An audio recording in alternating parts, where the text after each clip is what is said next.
term gufa is used when the teaching has already been mentioned but not analyzed.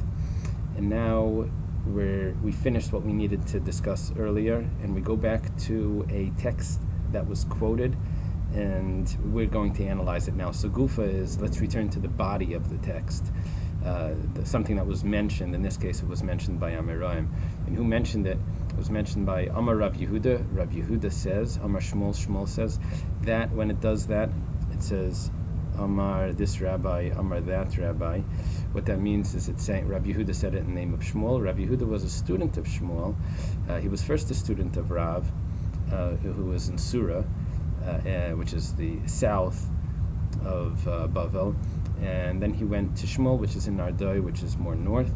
After Shmuel passed away, he started his own yeshiva in Pumbedisa. So, V'chein Amar Rabbi Yitzchak, Amar Rabbi Yochanan, and so too Rabbi Yitzchak says in the name of Rabbi Yochanan. This is in the north of Israel. Rabbi Yochanan was in Tiberia, and Rabbi Yitzchak says in his name, and Amar Rabbi Yitzchak, that's that abbreviation, Amar Rabbi Yitzchak, and Amar Rabbi Yochanan says Rabbi Yochanan. That means that Rabbi Yitzchak says in the name of Rabbi Yochanan, just like Amar Rabbi Yehuda Amar Shmuel. What do they say? They say Shemen Zayis, that olive oil, Mevarchem Alav, the blessing that you recite on it is Borei Pri Ha'etz, who creates, you're blessing God, who creates the fruit of the tree. So the surprising thing here is that we have a drink, that the bracha on the drink is going to be Ha'etz. That was the text that we quoted before, and now it's going to get analyzed. Heichi dami, how? Heichi is how, dami similar. And what we're asking is, how is this like? Which means, what is the case? Ilema, if we say, the Gemara does this often when it's questioning what's the scenario, it will ask, Heichi dami, ilema, if you say it's this, it can't be that, it must be something else. Ella, it's something else. Then the Gemara will say, but it can't be that either, maybe.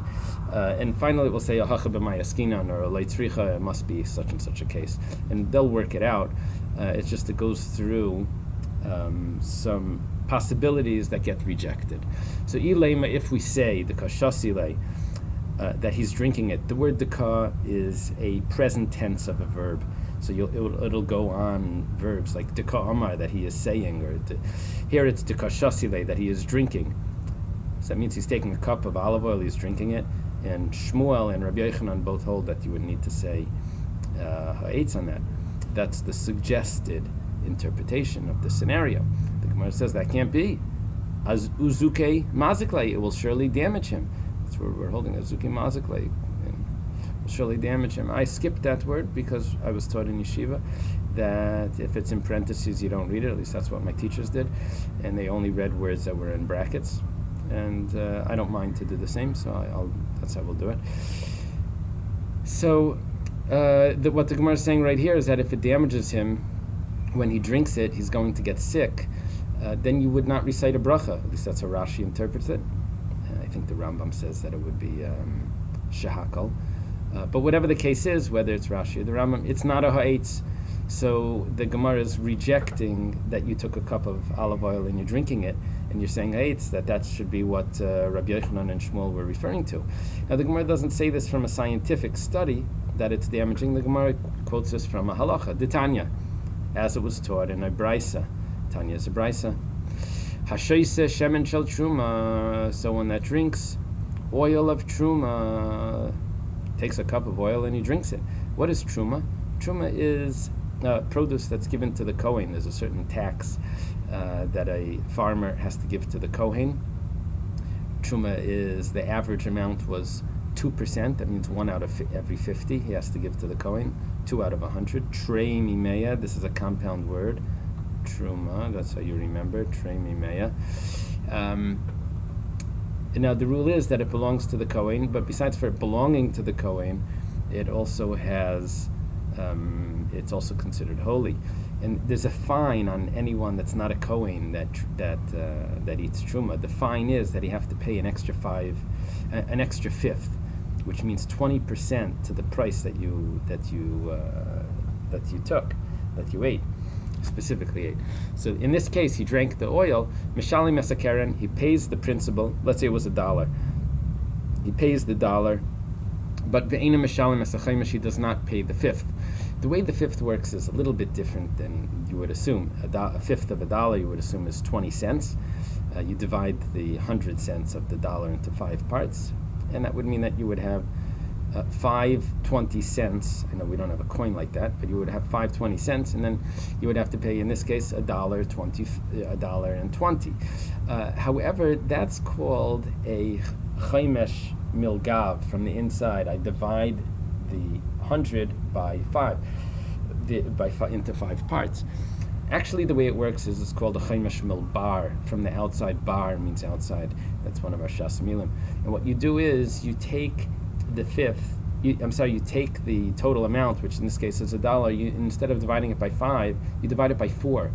This is really easy because 4 quarters, so each one 25 cents. And then you add that quarter onto the top. So you started off with a fourth milgav from the inside. You add it on to the outside of it, and it becomes a chaimesh milbar. It's a fifth because you added it on. Now, basically, when I now look at my total that I'm paying $1.25. What's my fifth now? Now it's 25, and that's exactly what I added, was that fifth. So I look at the total at the end, and that's how I would add the fifth. In this case, the halach is that I pay the keren, but I do not pay the chaimesh. The reason for that is because you only pay a chaimesh if you ate it. And I know I drank it, but drinking oil is not considered eating. It's like Shalom told us, it's like eating a book. It's not considered edible because it makes you sick. So therefore, this is going to be our proof that you should not be making the bracha of ha'etz when you're just drinking it straight. The end of the brisa goes, hasach shemen shel truma. Hasach is to smear oil, shemen shel truma, of truma. This is really interesting. Mishalem es ha-keren. He pays the principal. That we did over here. Keren, principal.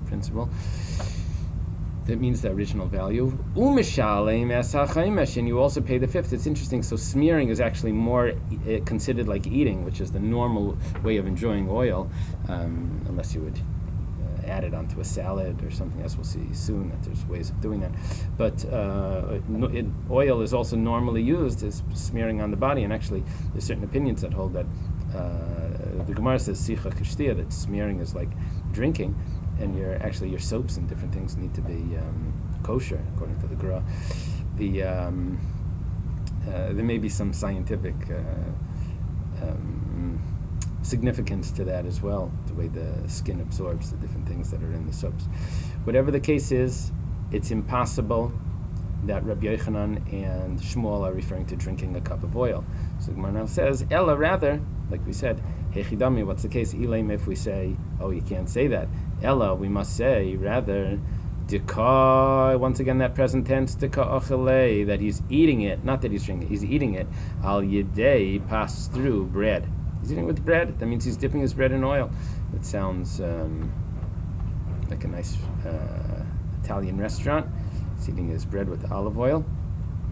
So the Gemara says, Ihachi, if so, Hachi means so, Havale, it is for him, possibly it is for him. Pas Iker, the bread is the main thing. What bracha do you have if you dip your bread in oil? You don't make ha'etz. You make hamaitzi on the bread. V'hu, and it, which means the oil, would be tafel, would be secondary. Tafel means secondary. Utinan, and we learned in a Mishnah. Let me underline that because I want to contrast to it. The Tanya. The Tanya means that it was taught in a brisa, and the Tanan is taught or learned in a Mishnah. Zeh haklal, this is the Mishnah. The Zeh haklal, this is the rule. Klal means a rule. Kol shehu ikar, anything that is primary, that is the main food, means you have some sort of combination of foods here. V'imayan, together with it, tefela is a secondary food. Mevarich al ha'ikar, you make the bracha on the main food. Upaiter es ha-tefela, and it exempts the tefela. It means if you're eating a salad, you don't make a bracha on the salad dressing. You only make a bracha on the salad. And the same thing as if you have ingredients, let's say in some hamburgers or something. So you don't, should say burgers. So you don't make a bracha on the eggs that are in there. Well, you do because it's shahakal anyway. But you don't make a bracha if there's onions in there, or if there's little other pieces of vegetables that you throw in there, tiny pieces of something. You don't make hadama on that. Well, because that's not the main thing. The main thing is the meat. So over here, the main thing is the bread.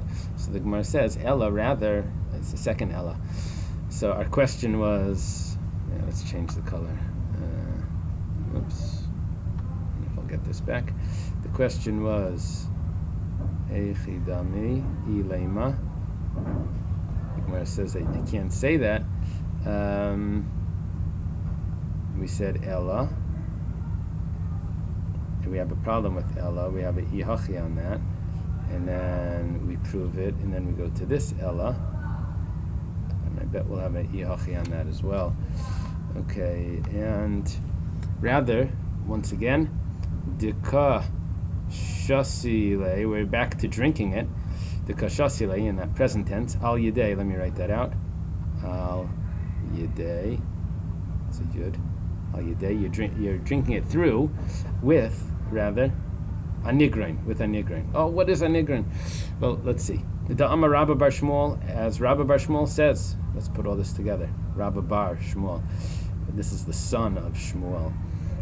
I don't believe, actually, that this must be a different Shmuel, although I should look that up before I say anything. But I understood that Rav told Shmuel that he will not have children, and not have sons, rather. We know that Shmuel had daughters. Mari Bar Rachel, his daughter was Rachel, that we know. Okay. What is anigrain? Rabba Bar Shmuel says anigrain, this is a type of drink, is maya de silka, is beet water of cooked beets. We're familiar with this. I assume it's called borscht. Some people have it on Pesach, some people have it all year. I bet there's some great health benefits to it. So anigrain is maya de silka, and we're talking about that you're drinking olive oil together with anigrain. Ansigrain, this is a new thing. Maya is water of the kulu shalki. We're on the top of the page. And sigrain is the water of all other vegetables. Shalki is the term for cooked vegetables. So anigrain is borscht is a water from cooked beets, and you're mixing oil into it, and you're drinking this oil together with anigrain. What are we gaining by doing that? Well, you're not drinking it straight, so it's not going to be mazik you, and therefore you would say a bracha on it, because it's not damaging to you. So im kain, the Gemara now asks, if, let's write that out, im kain, if so, im kain, that's that abbreviation, havale, it is for him, ignore that little thing there, that's part of the program. Anigrain ikar. Anigrain is the main thing, and this better sound familiar because we just had that before. Im kain, if so, havale anigrain ikar v'shemen tafel, and the oil is secondary. We're asking a question here. Utanan, and we learned, and it was taught in a Mishnah. Let's not put that there. Let's do it like this. Utanan, and it was taught in a Mishnah. Zeh haklal, this is the rule. Kol shehu ikar, anything which is primary. We just had this Mishnah a minute ago on the other page. Ve'imai, and with it is a tefela, is a secondary thing, which we said is like a salad dressing. Let's move this fellow. Mevarich al ha'ikar, you make the bracha on the primary. Upaiter es hatfela, and it exempts the secondary. So that's our question. Why are you telling me that you're drinking it through anigran? Make the bracha on the anigran.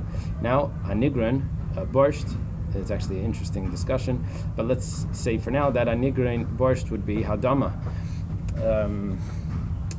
But whatever it is, you're not making the bracha on the olive oil, and it's not ha'etz, that's clear. So the Gemara answers, hacha b'mayaskinan, here, what are we dealing with? Hacha, we're looking for this guy. Hacha is here. And b'mayaskinan, with what are we dealing with? With my means what? With what are we dealing? Mayaskinan, with what are we dealing? B'chayshish b'grainai. He has a sore throat. Ditanya, as it was taught in a brisa. Hachishesh bigrainai, someone that has a sore throat. Loi ya'arenu b'shemen. Let's make that stop right there. You should not gargle with oil. Tchila b'Shabbos, outright on Shabbos, because we're not allowed to take medicine on Shabbos just for something, a minor discomfort. And the reason is because you may come to grind, because they used to grind medicines. Of course, if someone is ill, dangerously ill, you're allowed to, but if this is just a discomfort, then you don't. But what can you do if you have a sore throat and you want to soothe your throat? Avol noisein shemen harbe, but you're allowed to put a lot of oil l'toich hanigrain, into a nigrain. Let's make a comma there. Uvaileya, and swallow it. So here, what is he doing? He is taking a nigrain, adding oil to it. He's drinking it. His purpose of drinking it is in order to soothe his throat, and the reason for this, and the bracha that he's going to make on it is going to be a ha'etz. He's saying a ha'etz on his medicine, but the Gemara is not bothered by that. The Gemara asks a question.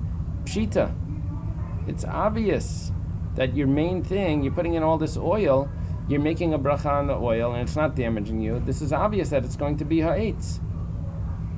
It's an interesting pshita. I needed Rabbi Yochanan to tell that to me. I would have thought that it's just a liquid, and maybe it's shahakal, but the Gemara is not asking. The Gemara thinks that this is an obvious case, and the Gemara says, Mahu detema, what is it that I could have said? Kivan, since. So Mahu detema, what is it that I could have said? Kivan, that since. Dilerefua ka mechaven, that for medicine he is intending. So loy lavrich aleha klal. Maybe we should not say any bracha at all. Like we mentioned, that even though it's medicine, nevertheless he's saying a bracha, which that's surprising. I could have thought that for medicine you don't say any bracha. You know, when you swallow a pill on the water, you don't say a bracha. But here you're swallowing. I should say rather, the pill you don't say a bracha on. The water is something surprising. Here you're having the oil, which that's your medicine. Kamash malan. I don't know if I can fit this in here. Ka is the present tense. Ka mashma lan. It's coming to let us hear that kivan, since the islay hana mine, that he's having enjoyment from it because it's still oil and it tastes good possibly in this mixture. So ba'i bruche, he needs to recite a bracha. Okay, so we now have our answer that when is olive oil going to be ha'etz? If someone has a sore throat and he's going to drink the olive oil, maybe this is referring to on Shabbos when you don't just gargle it. He's obviously drinking it together with a nigrin so it doesn't damage him. In that case, the bracha would be ha'etz.